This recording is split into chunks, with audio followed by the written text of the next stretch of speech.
अपने मंत्री को हराया है और सम्मानजनक मार्जिन के साथ हराया। पहले क्या कुछ कहना चाहेंगे?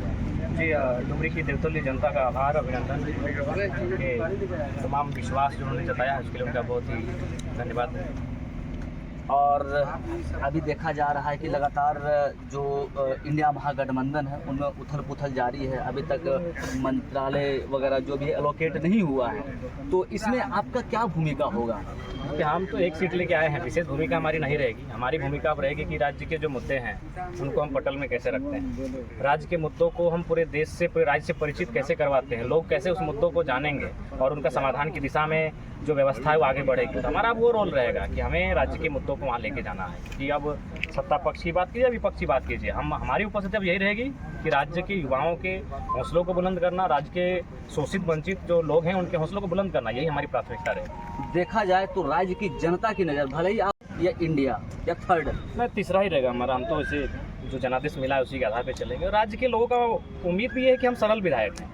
अभी हम सुबह जब जनता दरबार में बैठे थे तो हमको लगता है कि डुमरी से ज़्यादा बाघमारा, टुंडी, धनबाद, इन विधानसभाओं के भी लोग आए थे। तो मैंने ये थोड़ी कहा कि आप हमारे मत आपके विधायक हम नहीं, मैंने कभी नहीं कहा। हमने ये कहा कि आपकी जो समस्याएं हैं उनको समस्याओं के तौर पे हल करेंगे। जो योजना मेरी आई वो डुमरी के लिए रहेगी, लेकिन आपकी समस्याओं का समाधान करने के लिए हम आपके लिए भी तैयार हैं। तो लोगों की ये अपेक्षाएं हैं, क्योंकि उनको भी मालूम है कि भले वो चुनाव जिनको जिताए हैं, हमें नहीं लगता है कि वो उनके पास ना उनको समय देंगे ना उनकी समस्याओं को सुनेंगे। इतना विधायकों के पास समय भी नहीं है। तो इस लिहाज से पूरे राज्य के, खासकर जो उत्तरी छोटानागपुर का 1 दर्जन सीट है, हमें लगता है कि अपनी समस्याओं को लेकर जरा महत्व के पास ही आएंगे।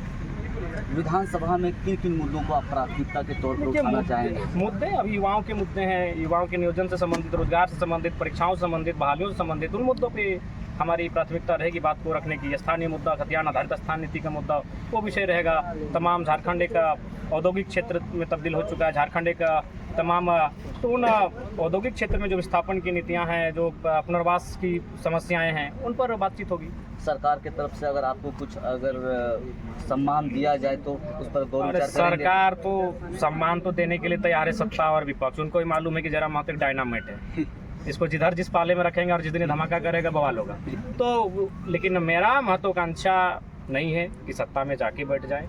हम अपने जनता की सुविधा के लिए जो भी निर्णय लेंगे जनता के लिए लेंगे। हमें व्यक्तिगत किसी से भय नहीं है। व्यक्तिगत हम तो सर पे कफन बांध के गए हैं और झारखंड की हिस्ट्री में पहला है विधायक चुनने से पहले हम काला कफन बांध के बेरमा में चुनौती ठोक के गए थे। कोई परमिशन उन लोग कैंसिल कर रहा था, हम बोले गर्दन लेके आ रहे हैं, किसी के माई के लाल मेहता ना सामने। तो हम अपने लिए कुछ भी नहीं करेंगे। जो हमारी जनता आएगी उनके संरक्षण, 11 लाख लोगों ने हमें वोट किया है, उनकी समस्या, उनका संरक्षण, वो हमारे लिए प्राथमिकता है। नतीजे आने के बाद भाजपा के एक विधायक ने कहा था, आप एक नहीं, हमको नहीं, एक नहीं, क्या कहा था उन्होंने? ये कहा था कि अरे एक तो सीट जीता है, क्या हो गया है? अच्छा, ठीक है, भविष्य सामने है, क्या होगा नहीं होगा वो देखेंगे। वो भी भाजपा से है तो भाई उनको भी अपना इतिहास जानना चाहिए। वो 2 सीट से आए थे देश में। और आखिरी सवाल, लोग ये कह रहे हैं कि चुनाव नतीजे आने के बाद ये पता चल रहा है कि जयराम महतो ने आजसू का तो जड़ से समाप्त कर दिया। नहीं, देखिए, हम किसी को समाप्त करने के लिए नहीं आए, हम अपनी पहचान बनाने के लिए आए। आजसू मेहनत करें, मेहनत पे ही सब कुछ है। उन्होंने आखिर उनको समीक्षा करनी चाहिए कि हमें खामियां कहाँ रही, क्यों जनता हमसे कटे, तो उनको वहाँ सोचना चाहिए। हम किसी को ख़त्म करने नहीं आए, हम अपना उदय के लिए आए। भविष्य में अगर ऐसा मौका मिलता है तो आजसू के साथ मिलकर काम कर सकते हैं, क्योंकि आइडियोलॉजी तो दोनों का एक ही है कहीं ना कहीं। नहीं, ऐसा आप किसी को नहीं कर सकते हैं। आइडियोलॉजी आप अगर देखेंगे तो सबका कुछ ना कुछ मिल खाता है और सबका कुछ ना कुछ विचारधारा विपरीत होती है। तो वो समय और परिस्थितियों का हिसाब तय करता है। वो जब आएगा तब देखा जाएगा, लेकिन फिलहाल अभी हम लोग को जो जिम्मेदारी मिली है उस पर फोकस करें।